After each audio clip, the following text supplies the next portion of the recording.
Dans cette vidéo, on va voir comment assembler des personnages dans Clip. Si vous voulez les mêmes, les liens sont dans la description, ou vous pouvez prendre des gens que vous connaissez, ce sera plus rigolo. J'ai détouré mes personnages un par un. Si vous ne savez pas comment faire, je vous conseille la vidéo 5 façons de détourer un objet. Maintenant que mes personnages sont prêts, je vais faire copier-coller en allant dans Édition, Copier, puis je vais aller là où je veux copier mon personnage et faire Édition, Coller. Un calque flottant va apparaître en bas à droite et je vais transformer ce calque en calque normal en cliquant sur l'icône verte en bas à gauche. Et voilà, j'ai bien un calque normal. Je vais faire la même chose pour mon troisième personnage. Édition copier, édition coller, puis transformer mon calque flottant en calque normal. Je peux maintenant organiser mes personnages avec l'outil mise à l'échelle pour changer la taille et aussi l'outil de déplacement pour les déplacer. Pour changer la position devant-derrière, je vais tout en bas à droite, en dessous de la boîte de calque, et je clique sur les flèches pour amener le calque sélectionné vers l'avant ou vers l'arrière. Une fois que je suis satisfaite de la disposition, on va pouvoir passer aux choses sérieuses. Je vais tout d'abord choisir un fond. Pour cela, je vais créer un nouveau calque en bas à droite que je vais nommer comme je veux et je vais choisir une couleur ou insérer une image. Personnellement, je vais faire simple et je vais choisir du noir. Je sélectionne mon outil Saut et je viens remplir mon fond que je dois bien sûr faire passer derrière tous les autres calques. C'est maintenant parti pour la phase la plus importante. Je vais faire clic droit sur mon personnage le plus en arrière, puis je vais faire ajouter un masque de calque.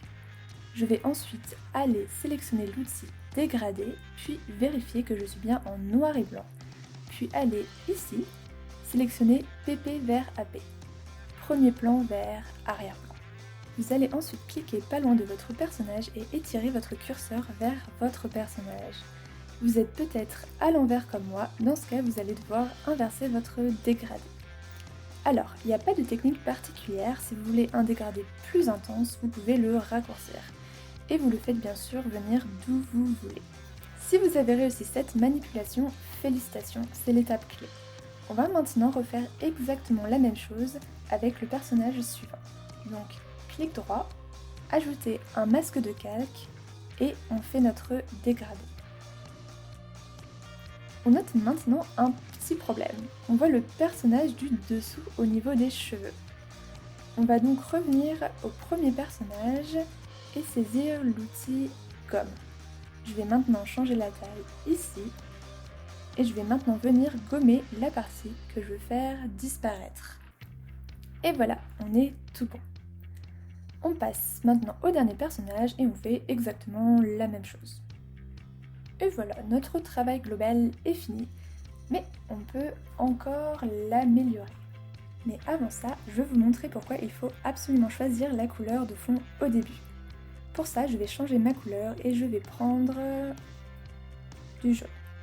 Je clique et je vois que ça ne fonctionne pas du tout. Je vais donc repasser au noir et on va pouvoir continuer à améliorer notre travail. On peut par exemple adoucir les bords avec l'outil Gomme. On va choisir le type de gomme en choisissant la brosse et on va venir en prendre une avec des bords flous. Je vais maintenant regarder si les paramètres du bas, dureté et force, sont pas trop élevés.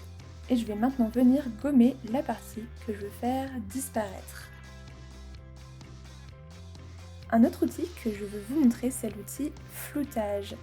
Donc pareil, les paramètres doivent être pas trop élevés et il permet aussi d'adoucir les contours. Et voilà. On regarde le résultat avant-après. Je suis contente de mon résultat, j'espère que pour vous c'est la même chose.